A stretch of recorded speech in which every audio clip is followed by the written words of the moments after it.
அஸ்ஸலாமு அலைக்கும் கைஸ். காலையில் எழுந்தால் இந்த வீட்டை பெருக்கி துடைக்கிறதே பெரிய வேலையாயிடுது. அதுலேயும் இந்த குளிரில் நிஜமாக சொல்கிறேன், இந்த தண்ணியில் மாப்பை முழுத்திட்டு பிழிஞ்சு துடைக்கிற வரைக்கும் இந்த கையெல்லாம் அப்படியே குளிருக்கு விரைச்சி போய்ட்டுருக்கு. சொன்ன மாதிரி ஊர் உள்ள ஃப்ரிட்ஜ் இருக்கான்னு தெரியல, இல்லை ஃப்ரிட்ஜ் உள்ளேயே ஊர் இருக்கான்னு தெரியல, அந்த நிலைமை ஆகிட்டுருக்கு இந்த பெங்களூரு. ஸோ அதனால் நம்மளால் முடியாதப்பா அப்படின்னு சொல்லிட்டு இங்கே இருக்கிற வீட்டுக்கிட்ட இருக்கிற ஒரு மாலில் தான் போயிட்டு இது வாங்கிட்டு வரலாம் அப்படின்னு சொல்லிட்டு போயிருந்தேன்.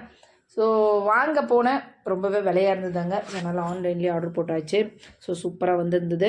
ஸோ அந்த ப்ரைஸை விட இந்த ப்ரைஸ் ரொம்ப நல்ல ஒரு பெஸ்ட்டான ப்ரைஸுக்கு நல்லாவும் கிடச்சிது. ஸோ அங்கே பிளாஸ்டிக்கில் இருந்தது, இது இப்போ நான் ஆன்லைனில் புக் பண்ணியிருக்கிறது ஸோ ஸ்டீலில் வந்தது. இந்த மாதிரி தண்ணியில் முழுத்திட்டு மாப்பை பக்கத்துலேயே வச்சு ஸ்பின் பண்ணிட வேண்டியது தான் ஒரு 2 வாட்டி.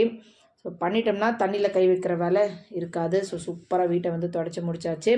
இன்றைக்கி நான் நைட்டு ஒரு சிம்பிளான கிரேவி தான் செஞ்சுக்கினேன். ஃபஸ்ட்டு எண்ணெய், அது கூடவே லவங்கு, பட்டை, ஏலக்காய், சோம்பு, கருவேப்பிலை, பூண்டு, அதுக்கப்புறம் வெங்காயம் போட்டு நல்லா கோல்டன் ஃப்ரை ஆன பிறகு தக்காளி, பச்சை மிளகா, கொத்தமல்லி, புதினா, அதுக்கப்புறம் சிக்கன், இஞ்சி பூண்டு பேஸ்ட் போட்டு நல்லா வதக்கிட்டு அதுக்கு தேவையான மஞ்சத்தூள், தேவையான உப்பு, மிளகாய்த்தூள், மல்லித்தூள், அதுக்கப்புறம் பிரியாணி பவுடர் இருந்தது இல்லையா, பிரியாணி மசாலா பவுடர், அதையும் ஒரு 2-3 ஸ்பூன் போட்டுட்டு நல்லா மிக்ஸ் பண்ணி கொஞ்சமாக தண்ணி விட்டு நல்லா கொஞ்சம் நேரம் அப்படியே வேக வச்சுட்டு அதுக்கப்புறம் நான் ஒரே ஒரு விசில் எடுத்துக்கினேன்.